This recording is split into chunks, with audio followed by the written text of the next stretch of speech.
So welcome everybody. My name is Aaron Nelson. I'm the president of the Chamber for Greater Chapel Hill Scarborough. Over the last many weeks, I've been talking with lots of restaurants, hotels, and others about the challenges they face and some uncertainty about reopening, what the expectations will be. As we speak, the governor is beginning a press conference where he will make an announcement about whether we will begin to move into phase 2. One of you, I'm sure, will real-time share that with us. We'll go check in on that. We may be updating you midway. As we understand it, Orange County will align itself with the governor when that announcement is made.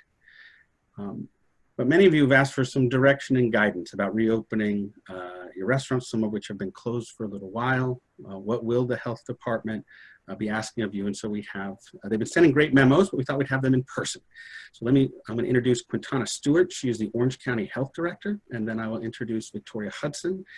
She is the Director of Environmental Health. Victoria is going to do much of the presentation. Both will be available for questions. But Ms. Stewart, would you like to bring welcome? Yes, good afternoon. Thank you all, and thank you for the invitation to come and join you all on this webinar this afternoon. I thought I would just first of all say kudos and thank you to all of you for your commitment and your dedication to opening your businesses during this pandemic in a safe and healthy way that is good not only for you and your employees, but also for those that patronize and use your business. So as your health director, I really want to take my hat off and tell you all thank you, thank you, thank you, because I know that every county and every community is not as fortunate to have business owners and operators with the commitment that you all are showing for this. Kudos to those of you that had a hand in preparing the document that Aaron shared or sent out. That was a fabulous document. And so I just want to say thank you for that. I thought it was excellent. So I thought I would just give a brief update about our current situation here in the state in Orange County with regard to our coronavirus cases. And then it is my understanding that the governor's briefing is at 5 today. Okay, thank you. Yeah, so we're all waiting to hear what the official decision will be about moving into phase 2. I just want to share with this group that our local policy group, our county chair, commissioner chair, and mayors, they are still in deliberation because there may be some things that they want to tweak and customize to our local orders. Those won't be ready tonight, I know that for sure, but stay tuned because depending on what the governor outlines in his new executive order or whatever he says for phase 2, we may have some additional things specific to Orange County. So just a quick situational update. In North Carolina, as of 1 o'clock this afternoon, we had a total of 20,122 confirmed lab cases of COVID-19. We're also hitting a little over 700 deaths for the state. Here in Orange County, we're at 289 confirmed cases, and we have a total of 37 deaths. So our numbers are ticking up just a little bit. We're seeing about 3 to 4 new cases each day. However, I will say we've also increased our testing as we should, and guidance for the state health department. So again, I just want to encourage everyone to stay the course. We've been doing a great job with our social and physical distancing. But again, thank you, thank you, thank you. And we are all waiting to get the official word during the governor's 5 p.m. briefing. And so with that said, I will stop so you can get to the real detail that you're here to hear about today. So I will turn it over to Victoria Hudson, our wonderful environmental health director. Victoria, just before you begin, I wanted to make sure that I wanted to say a thank you to Quintana. You have, I believe, worked 60 days in a row, 70 days in a row, 15 more days, managing a crisis that you could have never anticipated. For folks who don't know, the role of the health director is central to the activity, spending lots of days and nights in emergency operations, and you're guiding us through that exceptionally well. We're grateful for you, and thank you for taking the time to join us today. Victoria Hudson, most people on this call know you very, very well. You are the Environmental Health Director for Orange County. I look forward to hearing from you. I do appreciate everyone's attendance today. I was just sort of scrolling through all the photos of everyone's video link, and I got a little emotional. I hate to be that guy, but I'm that guy, and it's really, really nice to see you all. Smiling faces. Some of you look a little, you know, like, meh, when you get to it, and some of you are like hitting your kids, and dogs are jumping around and stuff. So it's kind of neat to see you all in your home situations too. So we're all in this together, and the main message was about this stay strong NC, and that's really the theme about the recovery message that North Carolina Department of Health and Human Services has put together. So the main question is what's required versus what's recommended. And so you all have had several weeks, couple of months now to think about what it's going to look like to return to work. And so I'm sure you've all been evaluating your workplaces and your spaces, and you've been making changes as you need to make changes.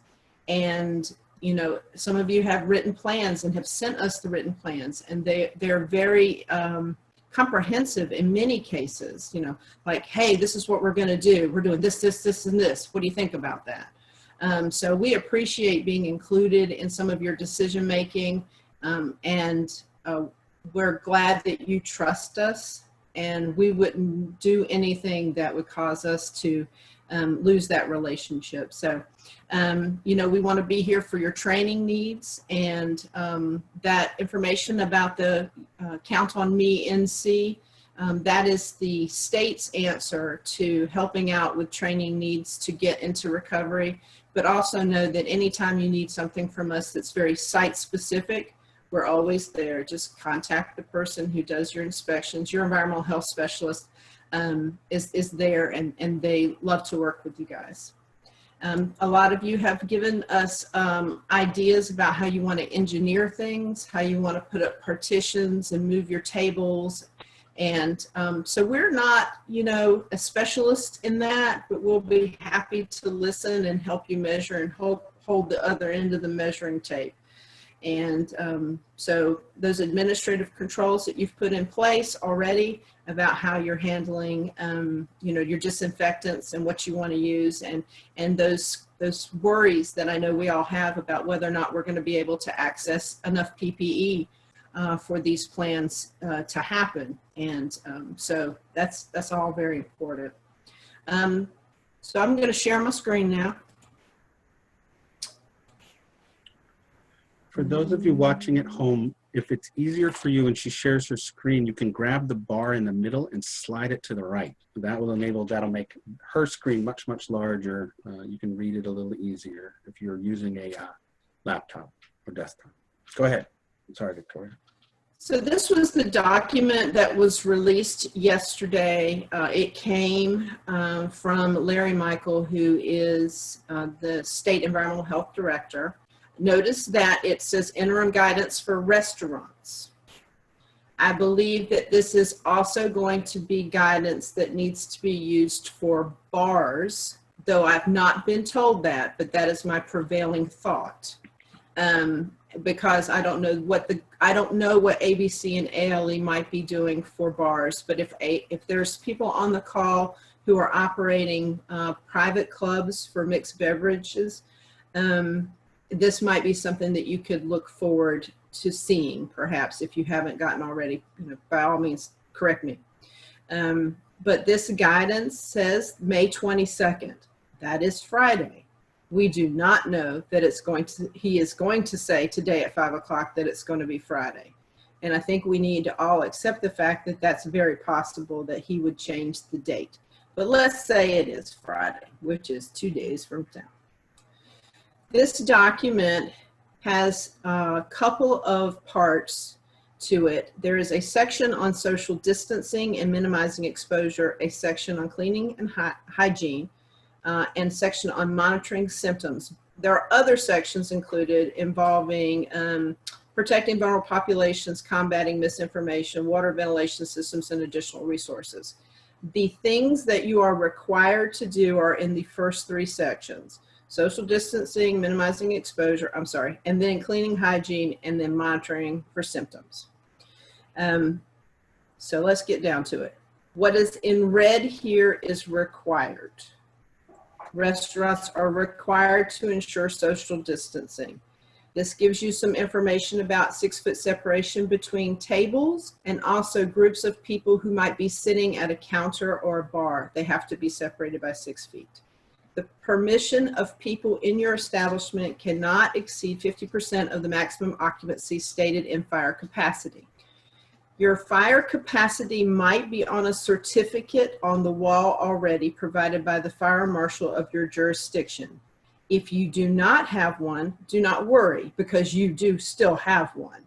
It is not required for the fire marshal to post that if you have less than 50. So if your capacity is normally 50 or above, you should have a certificate on the wall, and you would take that by half. If you do not have that certificate and you cannot measure it, or you don't feel comfortable measuring and calculating that, contact the fire marshal from your jurisdiction. It is their job to help you with that measurement. And if they are too busy and you need it right away, contact your environmental health specialist and they will help you with that calculation. You are required to post this capacity in a conspicuous place upon entering your establishment. There are sign templates that are provided on the COVID-19 website for DHHS, and it looks like this. And it is a PDF, and you just type it, and you print it out, and you put it on the door. You are required to have this sign.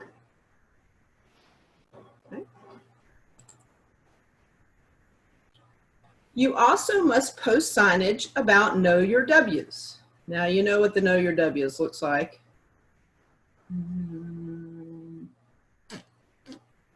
There's all this stuff on top of my computer. I can't see this stuff here. Get on there. Get out of my way.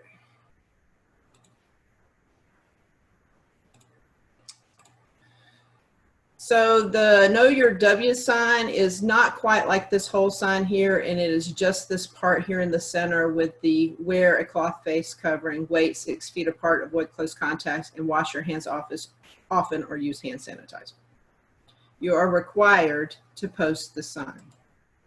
This sign is available in English and Spanish. If you would like the sign in other languages, that is completely possible, but you will have to let somebody know what you need. Now, there's a long section right here in this middle of this document. There's like a dozen things that are recommended. They are not required, but we 100% support the recommendations that are listed here. This is about whether or not you can have multiple people at a table and that are 6 people in the same party, and are they the same family? But you do not need to ask whether groups are in a family.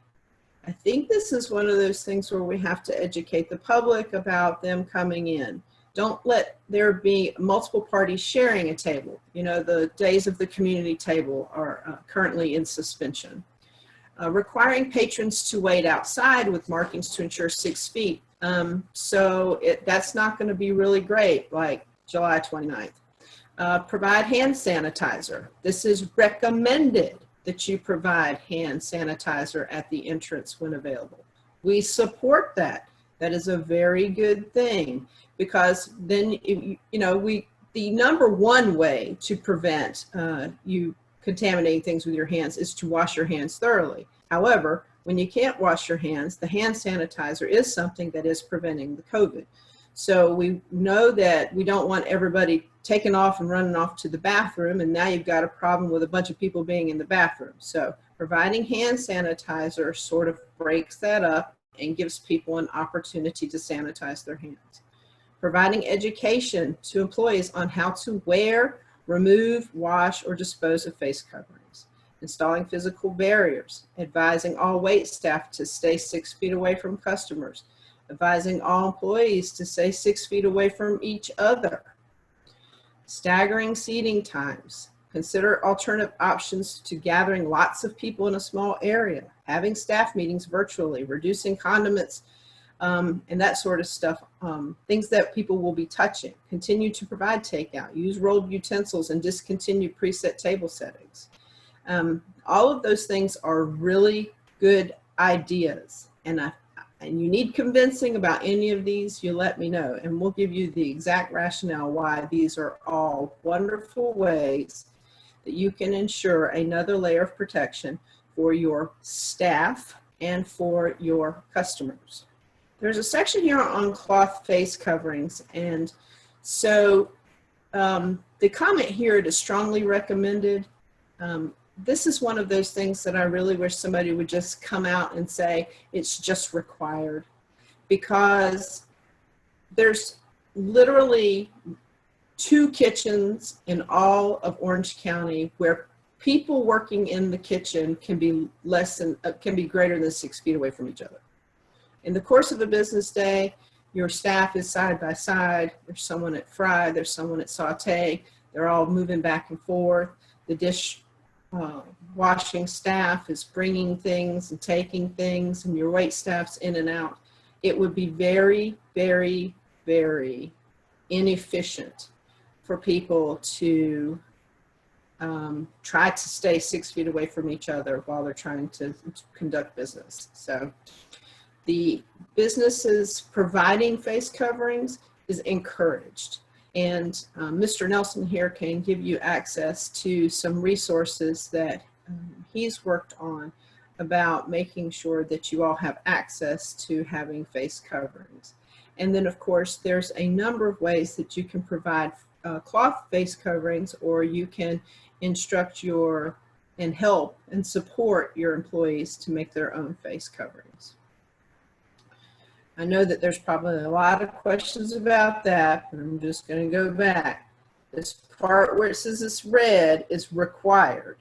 All of these other things are recommended.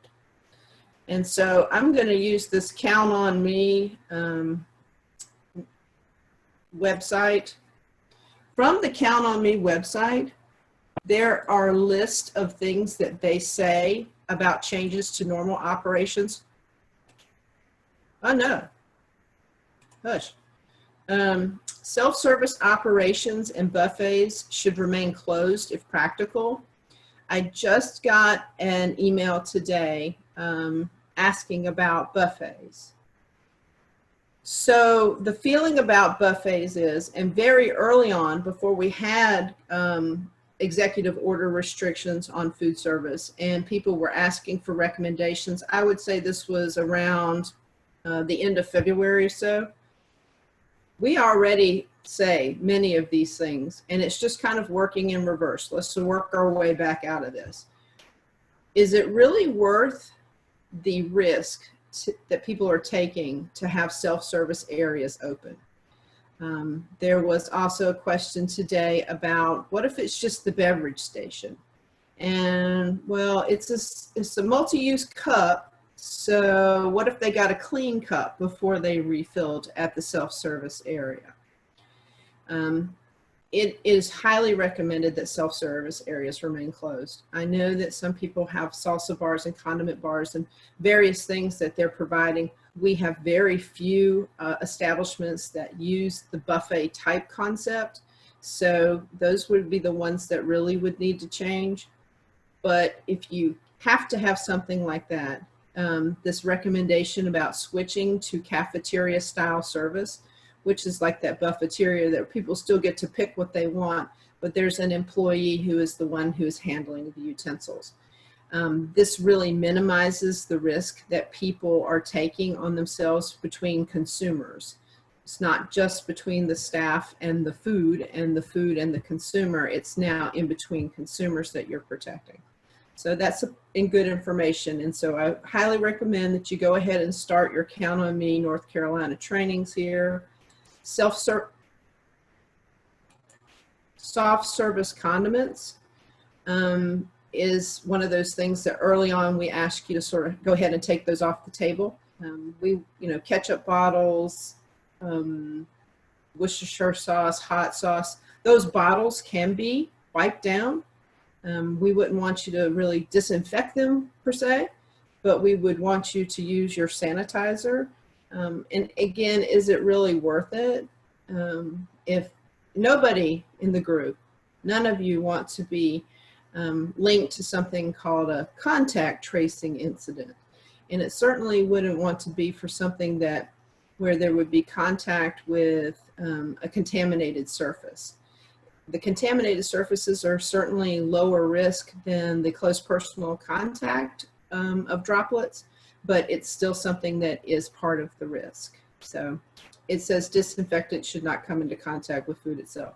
I think that this particular module, this was the first module, and it was on general management, like person in charge type information. Again, I highly recommend that you go ahead and start this type of training.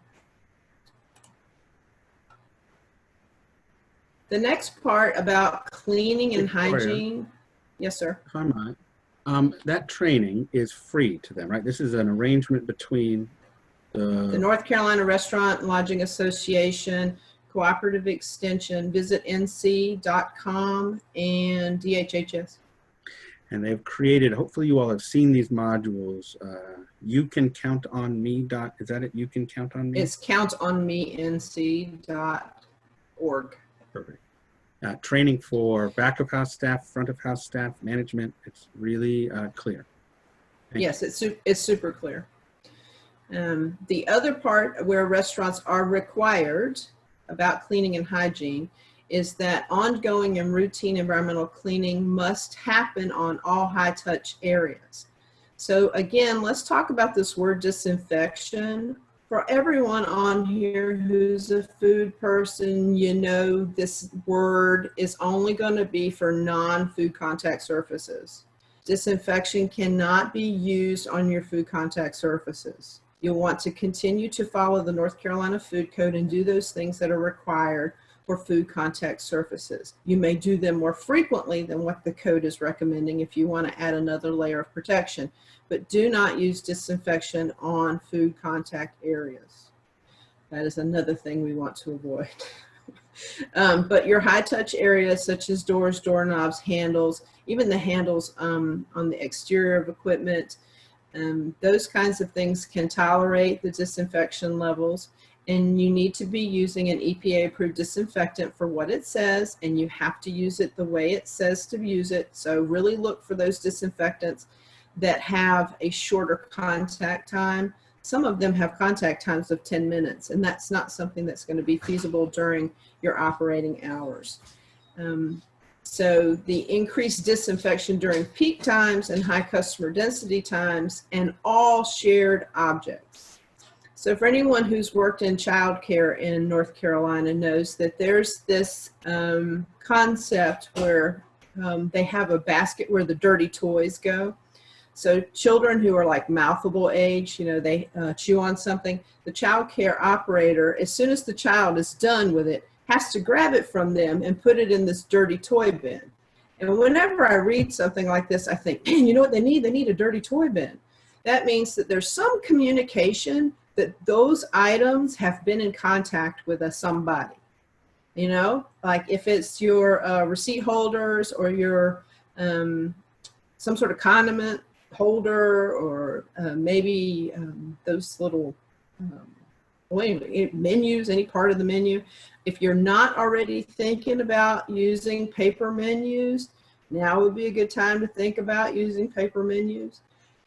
Those kinds of things would definitely minimize what you have to clean, but you certainly have to segregate it if you can't get right to it, to allow the disinfectant, give you an opportunity for disinfection and to allow disinfection to work for the necessary contact time.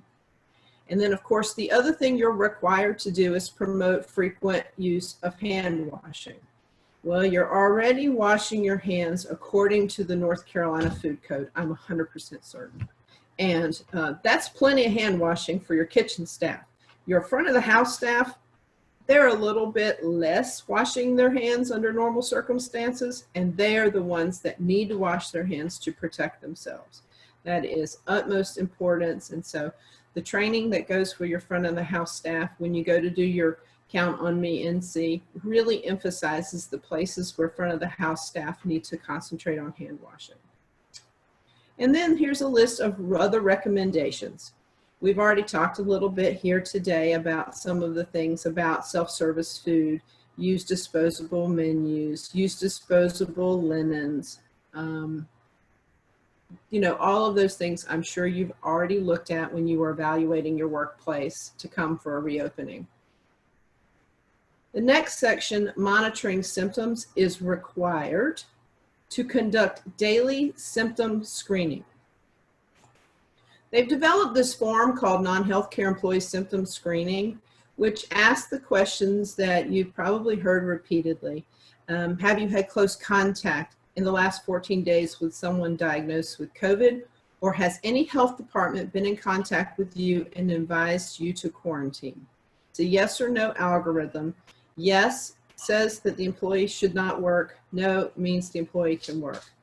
Have you had any of these symptoms since you last came to work? And these are the symptoms that would be considered indicators that someone should have further screening for COVID-19. And if the employee is diagnosed with COVID-19 based on their test or their symptoms and does not get a COVID test but has had symptoms, they still should stay at home. And so there are protections for employees now, and there are lots of things that were part of those labor and requiring leave and all that. We're not specialists in that, but we can certainly help you with the screening process. I would 1000% recommend that you get some of these screening checklists and you do it physically yourself as persons in charge for at least for the first couple of days, if not the first 2 weeks. Sit down with them as they come in and do their screening. When they do their screening, you'll be watching for their reactions when you are asking these questions. I think once we get comfortable with the screening process, what I would like to do is develop a little packet for you guys that's more like a spreadsheet, a log, where these things are just sort of like check, check, check, and then they sign their name for the day. This pre-screening checklist has to be done before they start their shift. It has to be done before they start their shift. So this is the part that's required. You are also required to post signage at the main entrance requesting that people who have symptoms don't come in your establishment. And so that's where this Stay Strong NC, the whole thing is. Stay home if you are sick. Well, there it tells you. You got a customer getting ready to walk in the door, are they going to look at this and go, oh yeah, all right. But I've seen some that actually are a little bit stronger than this, and I would support this if somebody wanted to try it. It's actually, it doesn't just say stay home. It's like I take a pledge. Like I'm pledging an oath that I am not sick. And so I think that that says a lot when people are taking it on themselves as consumers to do the right thing. But this is something you are required to do. You're required to do daily screenings of your employees before they start their shift, and you are required to post the sign. Employees who have symptoms when they arrive at work or become sick during the day should immediately be separated from other employees, customers, visitors, and sent home. There is training as part of this Count on Me NC, right here in Employee Health section, which tells you about monitoring employee health. It says all employees should complete the health survey. Employees who indicate symptoms should see a healthcare professional. An employee who reports COVID diagnosis, it needs to be connected between whoever handles the human resources in your establishments and the local health department. This is where contact tracing may actually result, and you need to go ahead and try this on and see how it feels.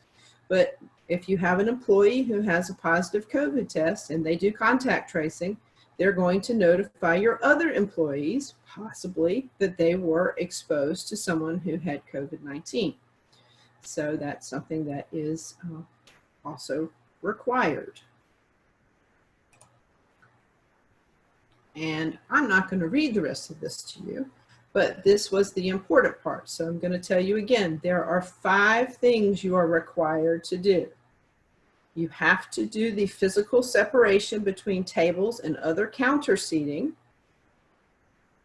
That includes places where you have a register or a cashier, any kind of hostess stand or place where people are waiting to get a seat or waiting to get takeout.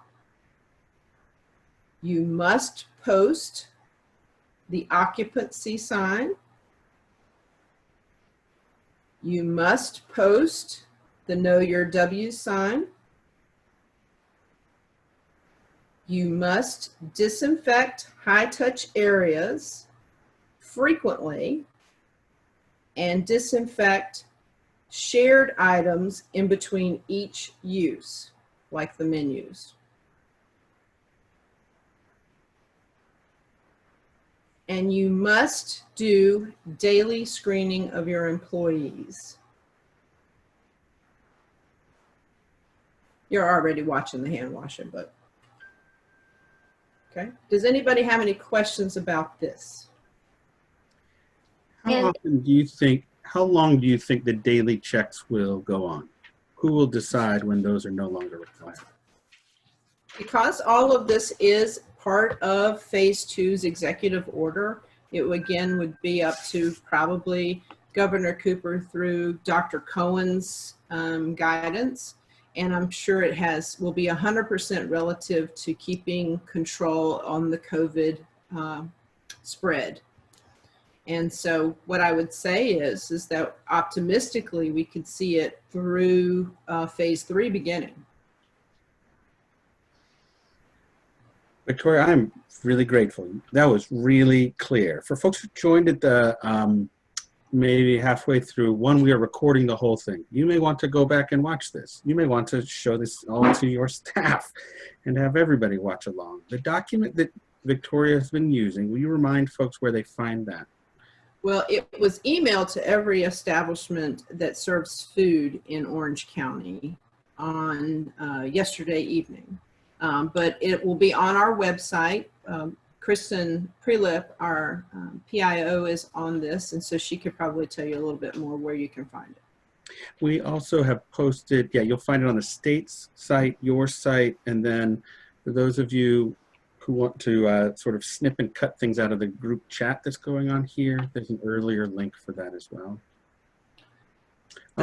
The other document that was part of this was the document that the chamber put together, and it's a living document on reopening your business.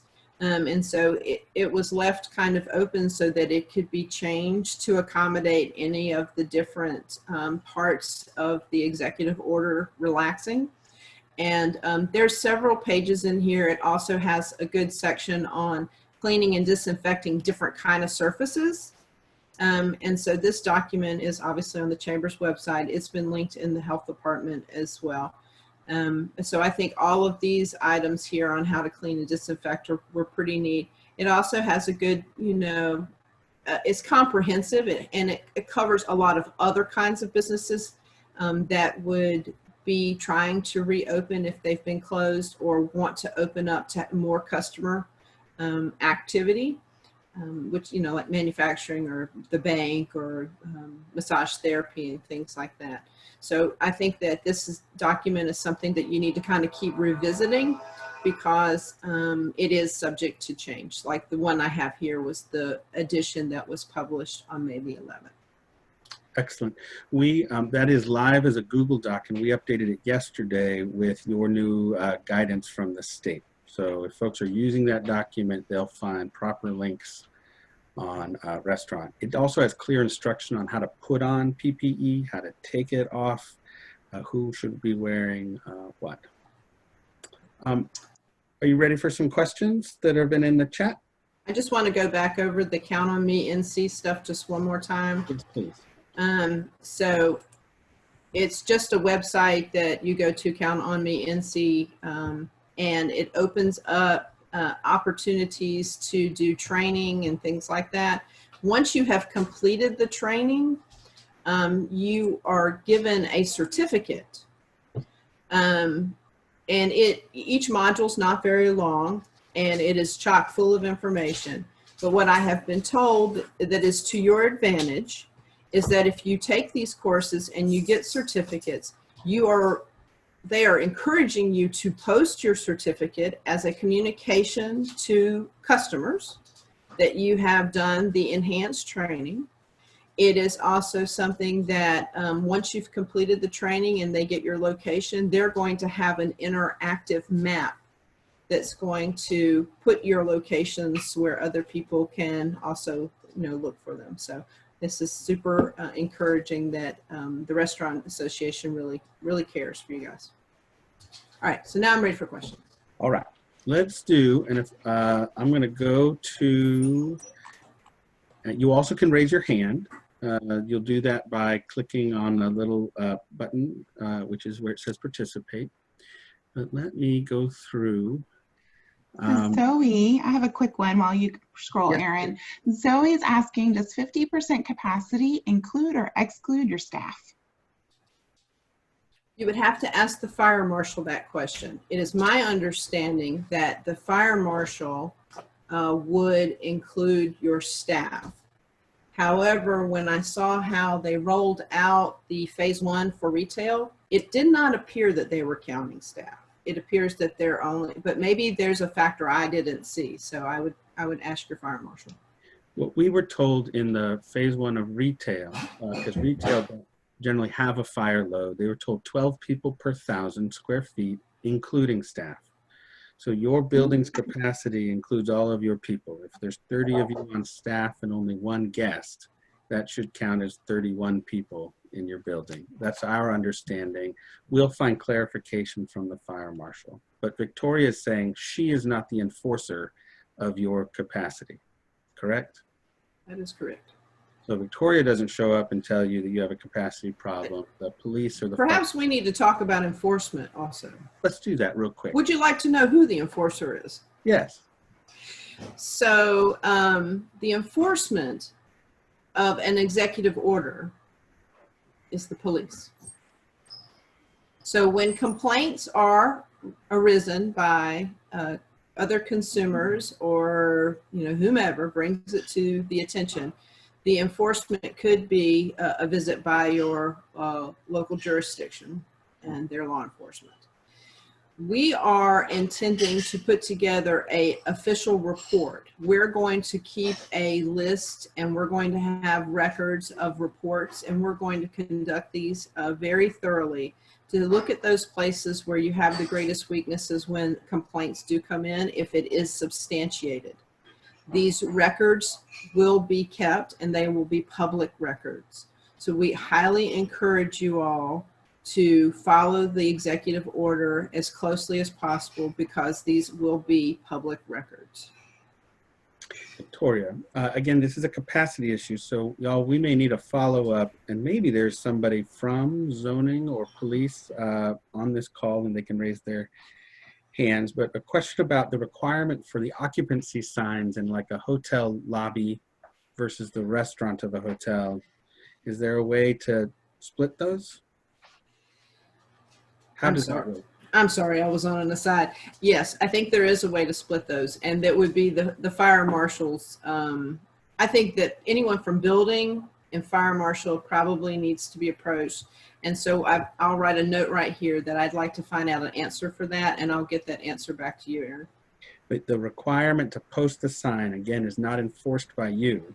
You're just reminding them that that is the case and that we'll get better clarity on. But often, as you guys know, if you have a multi-room facility, each room often has its own capacity, right? So the Sienna Hotel, each of those rooms has a capacity, so also does the dining room, so also does the lobby.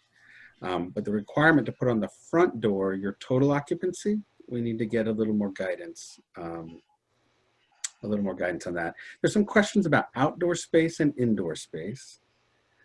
I understand, well, can you explain how capacity is determined for those two spaces?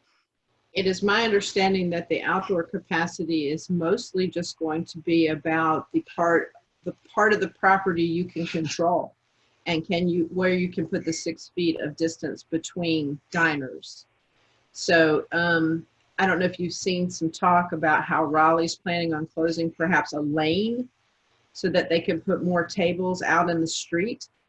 And that's where people would be having some sort of an agreement that that space can be shared.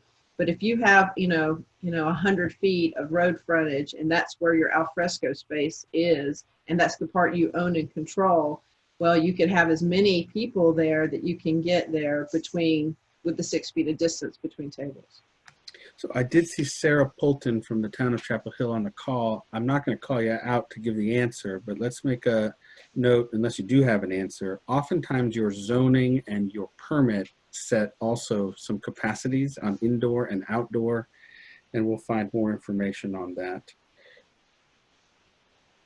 Let me go through a couple more, unless Rebecca, you've seen a good one that you want to call out while I go looking for one. Yes, Teresa is asking, is it required to take employee temperatures or just a recommended as part of the health screening? I believe Quintana has an answer.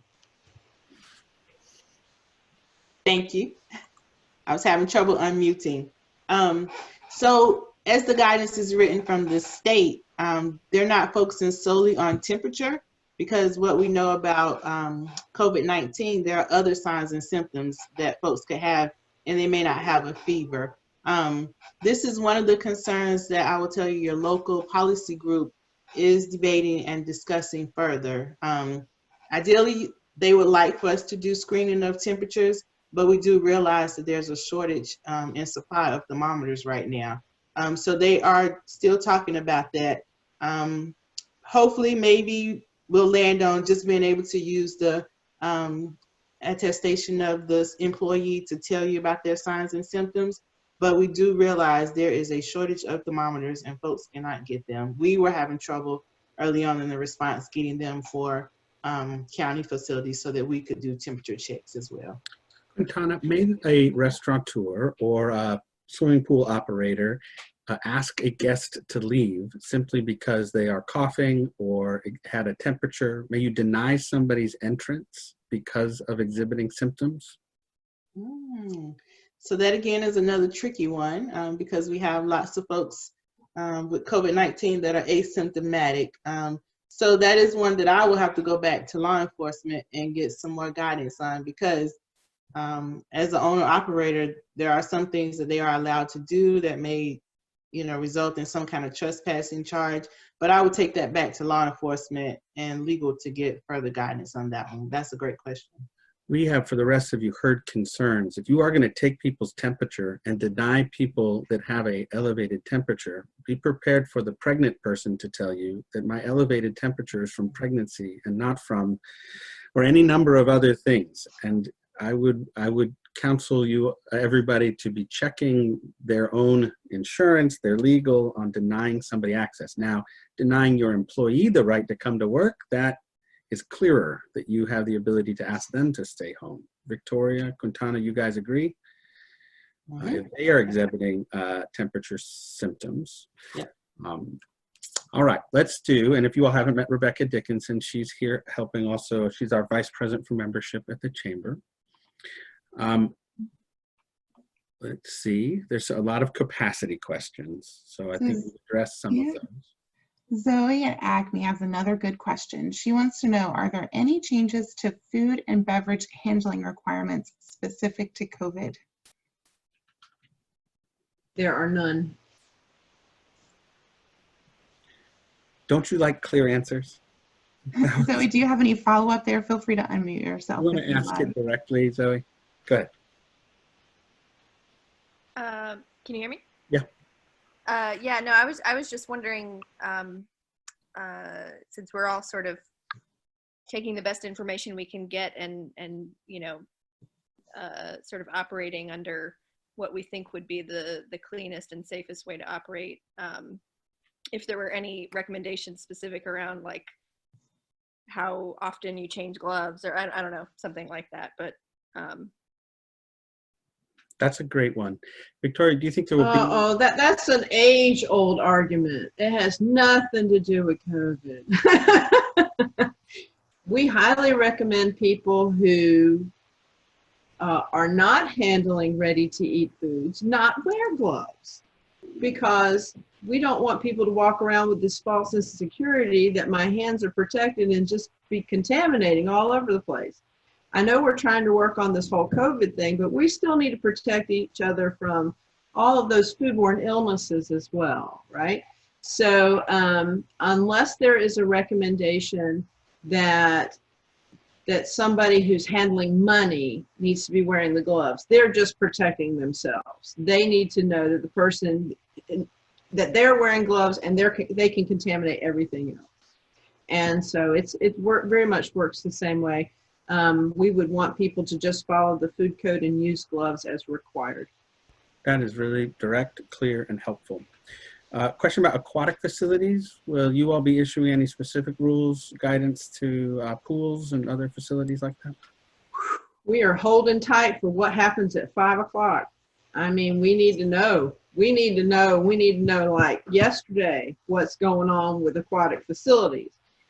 Today, new guidance came out from the CDC about aquatic facilities and like not just pools and spas, but also like splash pads and things like that, which we don't have a splash pad. So, but those guidelines that they have in that CDC document actually has that when people aren't swimming, they should wear a face mask.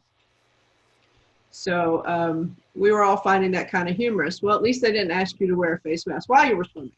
So yeah, so and then you should swim like 6 feet away from other people. And there's lots of fun strategies that have been talked about. One of the things is about reserving pool time and going during a reserved time so that they can rotate people in and out. I think that's super reasonable, and I don't think that's something that's asking too much. I think there's going to be guidelines about cleaning and disinfecting those sort of frequencies that are going to be required. In that CDC document, it's also that same thing I was talking about, the child care center with the dirty toy basket. If an aquatic center provides things like kickboards or pool noodles, those items, after someone has finished play with them, they have to be segregated in a way until they get cleaned and sanitized before they can be put back in rotation.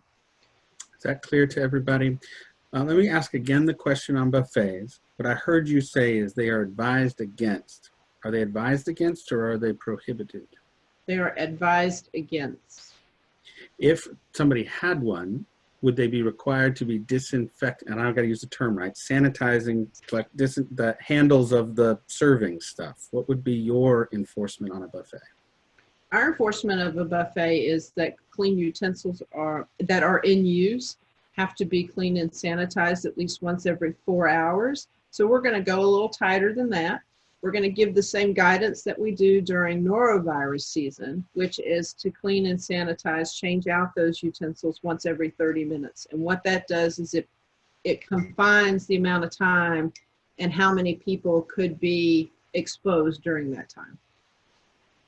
Is that helpful on the buffet question? So the buffet is not done, it just needs to be well managed. And I would hate for somebody to get on WRAL. I'd hate to be in the mouth of Monica Liberty over a buffet, y'all. Let's not do that. So, and the chamber encourages that as well. Contact, in the same way that you do not want to be the site of a E. coli or a hepatitis outbreak, you do not want to be contact traced back to here, so be very careful. There were some questions about where to get those posters. I think we have answered those for folks. We've got a hand raised by Sammy. Sammy, are you ready Go ahead, Sammy. to chime in? And we have another hand raised also. Do you know how to unmute yourself? Vanessa, can you give an assist? I got it. Hold on. Yeah, thanks. Can you speak at all to bars and private clubs like music venues, or are we just going to have to wait for something specific on that? Thanks, Sammy. Martin? I think that you're still going to have to wait to see if something specific comes from ABC and ALE on that. and about how you're going to maintain capacities. But I think you should go ahead and anticipate the cleaning and sanitizing in this document, and the cleaning and disinfecting in this document, and the spacing. I think the spacing requirements. So I would go ahead and look for going ahead and knowing your maximum occupancy. Go ahead and know the spaces that you're going to need to clean and disinfect, and the things that you need to clean and sanitize, and have those products already available. And go ahead and post those signs. The signs are there. Sam, is that helpful? It is, you know, when you have a club that's grandfathered in at 250 people, I still can't imagine that putting 125 in a small enclosed sweaty nightclub is going to be looked on that popularly. So we'll work on that. So That's all I need. There are two things that will govern you, everybody. One is capacity. You may not go over it, but the other is spacing. Right. It's possible that with space, is it Victoria, they both must maintain space and not exceed capacity. Is that accurate? Yeah. Okay. Right. So people in a group who come together as a family, they would be considered like 1 point. And then any other visitors to your establishment, they would have to keep 6 feet away. And so how many of those little groupings can you fit in there and still not exceed your maximum occupancy 50%? So we're seeing people draw circles on the floor, draw circles in the grass, to try to figure out what that is. But yes, everybody, you have two limits. Limit 1 is what the fire marshal says you can have. Limit 2 is always 6 feet apart, both. Is that accurate? Do you agree, Quintana and Victoria? Yeah. Rebecca, correct. do you see another good question in here? We have one other hand raised, and I do have a question after that. Let's do that. Who's hand is up? Carolina? Well, this is it's actually Claudia. Yes, I'm sorry. This is on my daughter's under my daughter's name. Okay, so my question, and I'm with Merritt's Grill. Anyway, my question is this: I read somewhere that we should open windows and doors to air the place, and I'm sure I read it on the instructions somewhere to air the place, but the flies are gonna come in. So I don't, and I know you don't want flies. Claudia, I love that you asked that question. I'm so grateful that Merritt's continues to make awesome BLTs. Victoria, what do Well, you hello, Claudia. How are you been doing? Great, thank you. So yes, you can't open the doors and windows. Oh, right? Nope. Did Nope. but I'm sure I read that in instructions from, about this new reopening thing. It also tells you to maintain your ventilation. So your Yeah. mechanical ventilation is what you would have to rely on. Where your food service operations are, your Merritt's is in a unique situation, I think, because you have a way to somewhat close that off, your kitchen part off a little bit more. And so you could possibly do something like that and create a barrier so that you could open up your front door. I don't know what other door you would open. That is, yeah, I know. I don't, Don't you only have one door? no, one door. Yeah, but yes, you're right. We could maybe try to block the way to the kitchen. That's Right. And that would meet our requirements for pest control and dust control, and it would be still something where you could have some fresh air. Sure. And being that our place inside is so small, is it optional for us to not let people really like come in to sit? Because my plan is just not do it right away. It's just to keep everyone outside for now. Absolutely. It is up to you. It is your choice as to whether or not you open your indoor spaces. Okay, I just don't. Claudia, I'll share with you at Neil's Deli, they're making the decision not to reopen the inside. Okay, okay. So they are going to choose to serve outside only. And for now, if not for a while. So you making that choice of not allowing inside seating, we're seeing other people consider that as well. Right. Okay. Rebecca. So another- very much. Thank you for the And let me say to everybody, we booked this at an hour, but Victoria has said that she's able to stay. Quintana, I'm uncertain, but if you can, we will continue. So stay as long as you can with us. We'll keep the recording going and get your questions answered. Go ahead, Rebecca. So Alal is asking, do you recommend utilizing UV light wands for disinfection? I do personally. I think it's a great technology. I'm surprised we're not hearing more about it. Does it change anything about the executive order? No. But is it something that is that is really up and coming and it might be the solution to a lot of our cleaning and disinfecting problems? Absolutely. So what they refer to as light soap or UVC is something that really is a technology that if you have a little bit of interest in the stock market, you might want to look at that. But I think that there's a lot to be said about it, and I would be interested to see if somebody has a UVC proposal. Just before we move to the next question, I'm going to share my screen and remind you all that this is that Count on Me NC site. The guests may make a pledge. That's where your business training will be found, and they'll create a list of businesses. There were several questions about finding supplies, and I wanted to share that the Chamber has spent the last several weeks negotiating with a supplier to bring local businesses supplies. So this is this morning. You are the first people to see this. This is 3-ply masks. These pricing will also be, Chamber members get 10% off of this. So the 3-ply masks are about 70 cents each. K95s at $3 or $3.10, $3.20. Touchless thermometers, which they do have in supply. Quintana, don't buy us all out, but those will be $75. You'll see those gloves at generally 15 cents a piece. The clips so it doesn't hurt your ears all day to hold the loops in the back. And then gallon sanitizer, depends on how many you order, but is as cheap as $30 a gallon.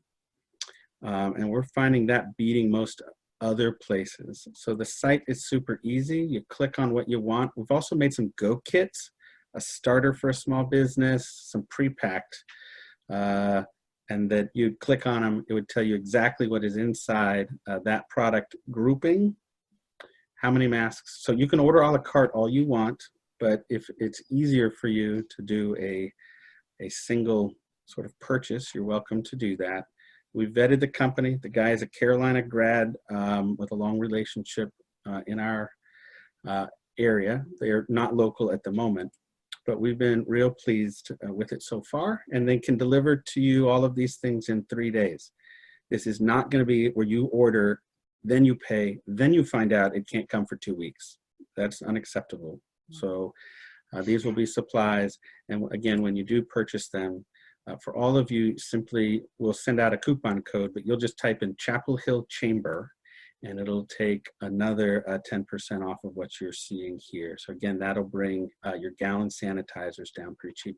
We just want to give you everything one place. We know that you've been hunting all over the world to find a little bit here and a little bit there, particularly on that mask side. We're real happy. The final thing I want to say on masks, we're hearing some customer and businesses concern that people are having trouble getting enough oxygen because they're wearing inappropriate masks. And while they're in your store, they're feeling faint, and so is your staff. So be thinking about whether or not a cloth mask with 4 coffee filters stuffed in it allows you to get enough oxygen to stay upright. And so maybe considering ordering a product that is designed to be breathed through. Can help you get what you need. So I wanted to share that with folks, that this resource, the website is chamberppe.com. Make it super easy. It's in beta, really. Today's the first day. If this is helpful for you, would love your feedback about what it's missing, what you'd like more of, whether you find that helpful. Rebecca, back to questions.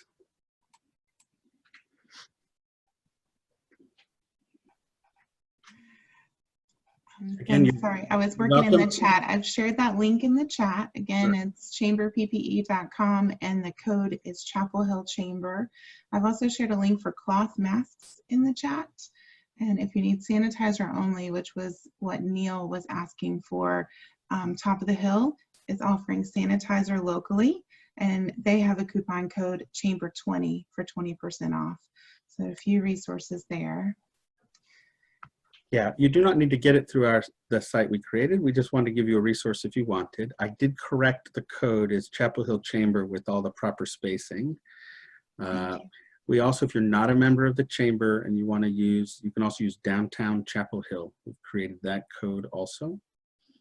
But you're welcome, even if you're not a member of the chamber, to use the Chapel Hill Chamber code. Yes, you may post and share that widely. That question was asked in the group. And then thank you, Rebecca. Scrap exchange. If you want to get it at Fitch Lumber, buy wherever you want to buy it. We just wanted to give you resources if you want. So Judith was asking here in the chat, she is a non-restaurant related business, and she was wondering if participation in the training in order to get that certificate with You Can Count on Me, do you think that would be a similar course available for other businesses, or should they participate? Right, so what they have now is to just get the restaurants sort of up and running. But there's going to be other business related training that's going to be out in either later this week or next week. And so the management part really, it still is kind of restaurant oriented, but any manager can use that information on employee screening and personal hygiene. So I highly recommend that first one. And yes, so what ends up happening with that Count on Me NC is that you're going to be able to use their logo, which is proprietary, to use it in your advertisement on your menus and your website and things like that as well. That is great. One more question, sorry, I'm from Vicky here. She is able to maintain the right amount of distance when seating her patrons, but is wondering about as people are passing to and from in and out of the doorway or to the sushi bar. You know, it's very narrow through there. This is a big recommendation to you, Vicki. I think that you might want to think about customers having to wear masks. You may require your customers to wear masks. No, that is a complicated eating strategy. But when they get up to go get some sushi from the conveyor. When they get up to lean over, that they need to keep their face covered. Some of you have been asking just on the supplies a little bit more on the disinfecting wipes. You cannot find them because they don't exist. Our supplier had his shipment taken by by FEMA, West Coast and East Coast, because they needed to reappropriate that to other needs they had. So if you're having trouble disinfecting wipes, so is everybody else. So using sanitizer, an alcohol, 80% alcohol sanitizer, and using that in cloth for wiping, Victoria, is that a fair solution? Yeah. So we will always recommend the bucket method anyhow. Okay. And so, again, to cite, child care centers have been on this way ahead of everybody for many, many years. In 2005, North Carolina changed the regulations for child care centers and required them to use disinfectant for surfaces where the kid's mouth wouldn't be contacting, but anywhere like other parts of their body contact that should have been disinfected. And they just recommend a recipe that has two different bleach solutions, one for sanitizing and one for disinfecting. And that's been working in child care centers, again, for 15 years. And so the bucket method with a cloth in it, as long as it's stored away and it can't be spilled, absolutely. Excellent. Quintana, there's some questions about how long we think this will last. You have the best view into this epidemic, the best information. What would be your thinking on the duration of these behaviors? Right. I really wish I had a clear answer for that question. But I will tell you that I think coronavirus is going to be with us for a while, at least a year. As we get through, these first couple of phases, in the fall, we got to also contend and remember that flu season is coming back around. It's going to take some time for us to get a vaccine developed. So unfortunately, I think we're going to be dealing with COVID-19 for quite some time. What other questions do folks have? Either you chatted them, but raise your hand and ask it. You have the two folks that have a great set of answers for you as you guys get started back up. What else do you want to know? Okay, I was going to answer Danny Black's question about the formula for disinfecting liquid, because just like Victoria Hudson said, here at Curry Blossom Cafe, we have not been using Clorox wipes. We've been disinfecting with, just like the daycares, with a disinfectant. And the formula is 1/4 cup to a gallon of water, quarter cup of chlorine bleach to a gallon of water. Will be an effective disinfectant. It's not something that will hurt clothes. It will not bleach your clothes, but will disinfect and kill virus and bacteria. I'm very glad to have Vimala with us today. Thank you for sharing that. And while I have your attention, I wanted Go to let ahead. you know that Curry Blossom Cafe is not going to open for inside service anytime during phase 1 or phase 2. We intend to stay closed and do no contact food service and maintain food temperatures. So right now we are only serving 41 degree or lower temp food that is to be reheated. We have all the directives from the health department to label the food and give reheat instructions. Now we might, after May 29th, revisit our service and perhaps add on hot, ready to eat food that'll be 135 degrees or hotter.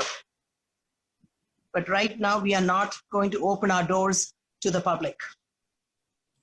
Vimala, we are hearing, thank you for sharing that. The more you all share with each other, the better we do, right? You are not alone in this. There are 400, I think, food serving organizations, and for you all to share good information with each other is critical, and also to see what's happening in Georgia and other places that went first and copy from lessons learned, failures and successes. I see Josh had another question. Yeah, that- please.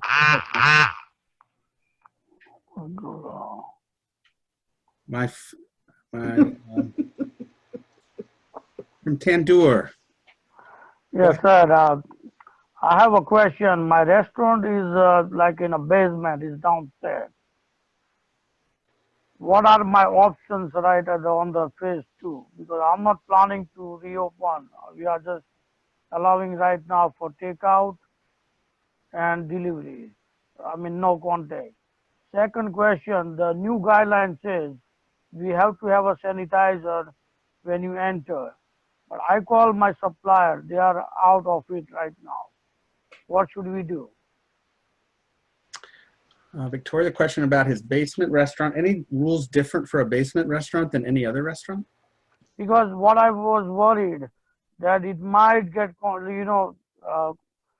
like an infection very easily. Because, the restaurant is inside. If somebody is coughing, he might give a lot of people. Thank you. Victoria? So I think in his particular setting, he has to worry about keeping the staircase, the handrails for the staircase disinfected.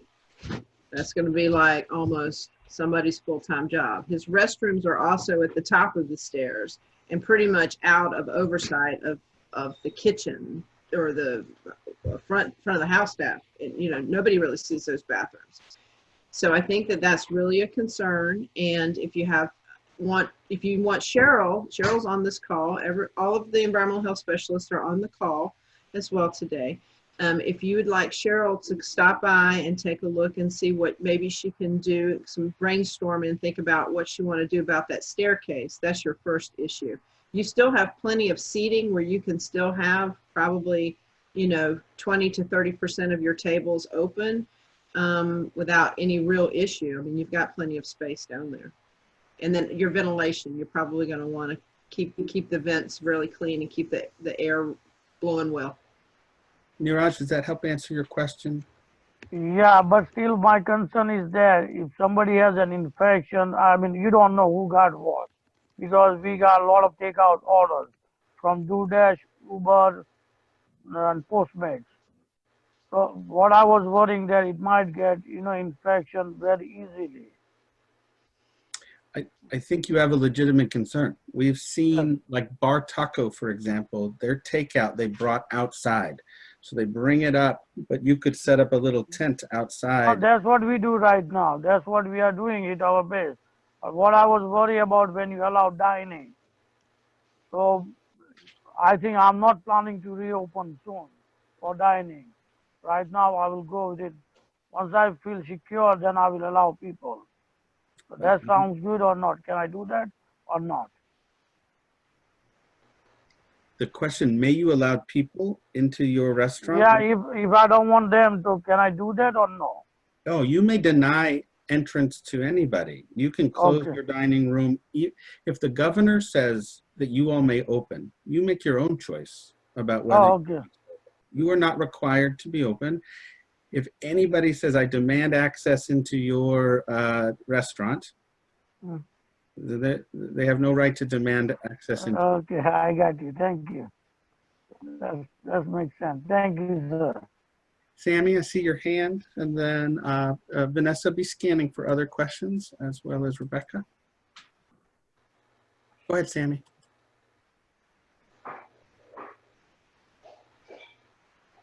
We can hear you. I thought we could hear you. Well, no, you're saying something wonderful, we just can't hear it. Okay, go again. Okay, at Midway, where Graham Street and West Franklin meet, we've got 4 restaurants and we've got 2 bars and a club. The 2 bars both have an abundance of picnic tables, and there is a long history of people buying food at the restaurants and then just simply coming over and utilizing the picnic tables. And everyone's always been cool with that, but I kind of wonder about responsibility for cleanliness and sanitizing, because when you have, if JD at the beer study is putting his picnic tables out primarily so that people can eat cheeseburgers there, how do you, because Al's going to be moving his picnic tables into that entire parking lot on the corner to keep space, but we could probably have 10 other picnic tables and just let the other restaurants utilize them. But we would have to be concerned about sanitation of those tables every time somebody turned over, right? Correct, and you're sanitizing wood. Yeah, and you're sanitizing wood, right, So which Victoria- is possible or not possible? Well, first I'm going to let Victoria do a regulatory answer, and then I have a thought on a cooperative response. Okay. Victoria? My regulatory answer is that those tables have been sanitized in between use all along, sir. So that's the official answer, is that surely those tables have been sanitized all the time that they've been there.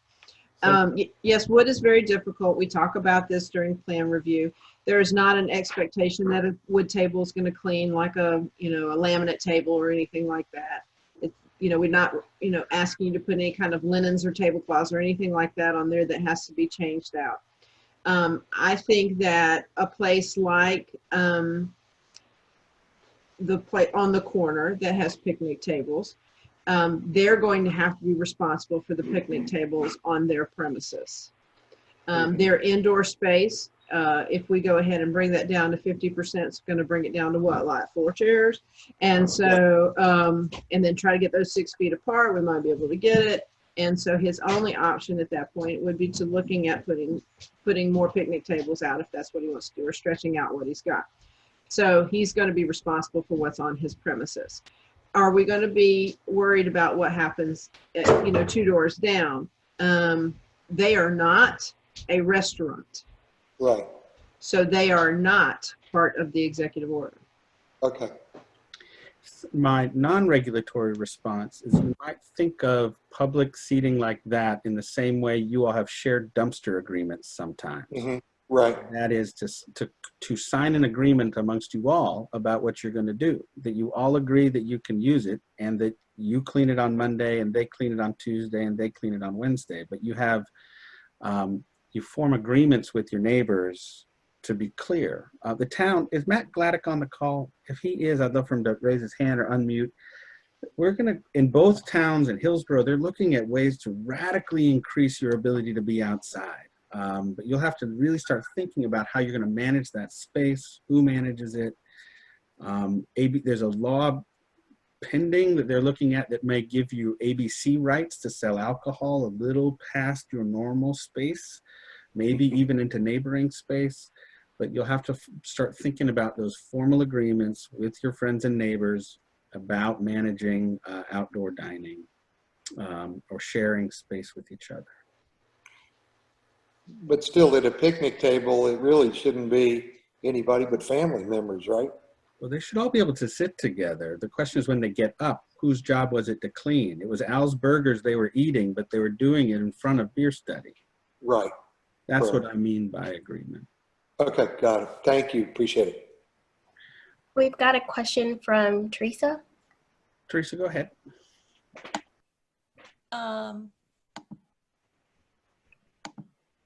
I see you out from Farrington. Hi, everyone. My question was about, obviously, we do a lot of weddings, and if there's any guidance on when there might be some relaxation on numbers so that we can get back to doing weddings.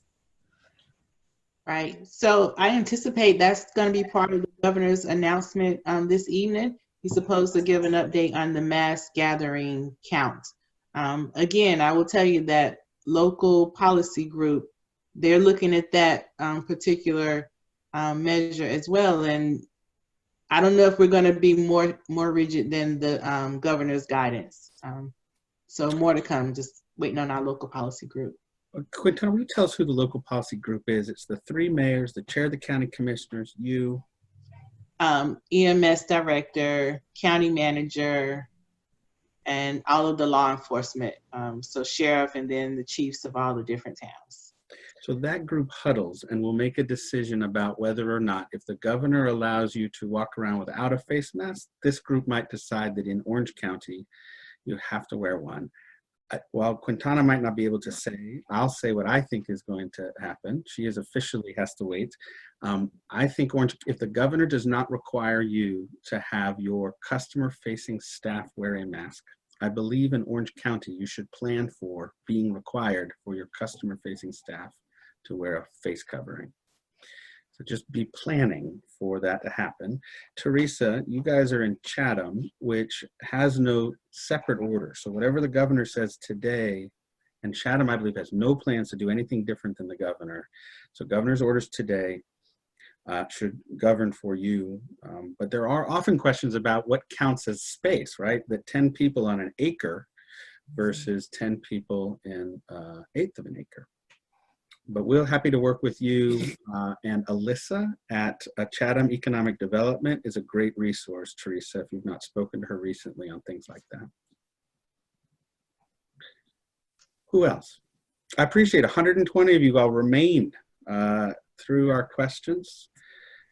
If we can Sheila, do did this. you have a follow-up question? Me? Yes.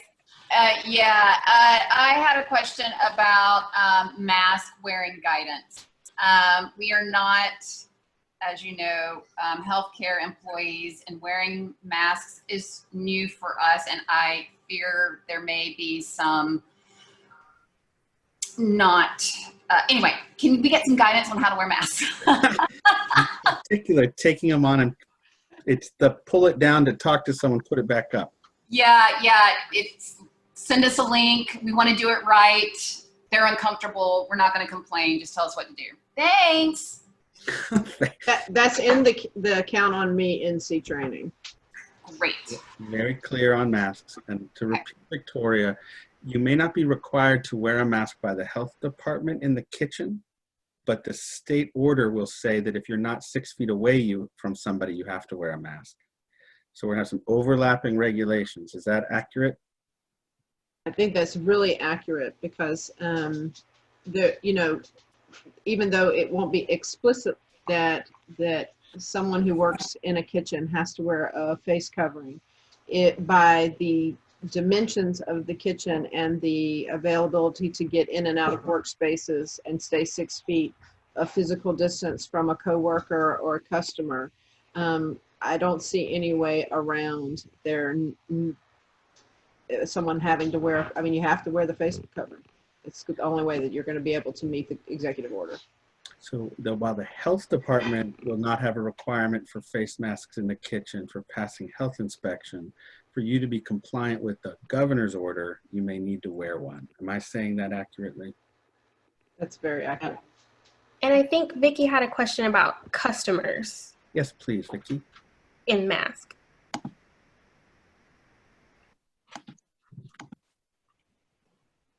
Sorry, Right. it took me a while. Yeah, I just spoke to Robert Diaz. He kind of answered that for me. It's that we're not going to have the sushi belt going. My question is just, it's tight fitting as we walk around people. So that was my concern, as people are coming in and leaving, passing them. Is that an issue or not? So yeah, I would say that still is a concern, and we're gonna really recommend that they wear a mask. I would say for the formal definition of like becoming a close contact, say there was a positive case, we define that as someone who was less than 6 feet away for 10 minutes or greater. So once they're seated, they're fine, but once they get up to leave, they need to wear the mask if they're passing people. Okay, got it. And Vicky, again, it's a recommendation, not a requirement from them. Quintana said 10 minutes, right? People passing each other in the hallway is less your concern? Correct. It's whenever you stick around and you're having conversation and hanging out, because that's when, you know, the droplets and we can spread some stuff. So yeah.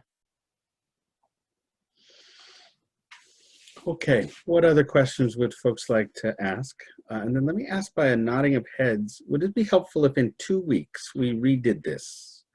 Victoria and Quintana, would you join us again after we have some experiences, right? Some people are gonna mess this up and we'll have some good examples, and we'll have some people crushing it, doing it perfect. What do I keep telling you? I want a happy hour. Okay, we can do this at 5:30. 5:01. Right. 5:01. But if you all are willing, can I have a head nodding from the gathered about whether or not you'd find that if we did this again, maybe in 2 weeks, would that be helpful? Give us some experience. I don't see anyone violently shaking no right now. No, I saw, right. Vote with their feet. I think there's going to be, if you don't mind, I'm sorry, I'm butting in. Go ahead. I think we're going to be able to share our potentially, you know, real-time experiences with the public. That has been my experience throughout this. Is, you know, we're sort of in a bubble of information, and we're learning it, and we're figuring out our processes. And like, okay, and then you launch it, and then, you know, humans are humans, you know, and you're like, oh my goodness, didn't think anybody would do that, you know. So I think everybody's gonna be able to. Those of you who are opening, I'm not sure that we're going to be opening the interior of our restaurant anytime soon. We're incredibly fortunate that we do have outdoor spaces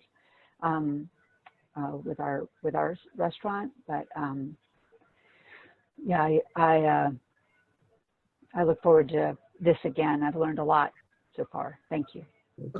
Kate, you bring an excellent point that I really want to point out, that I don't want to frustrate everyone, because you're going to go through these stages of those items that are required.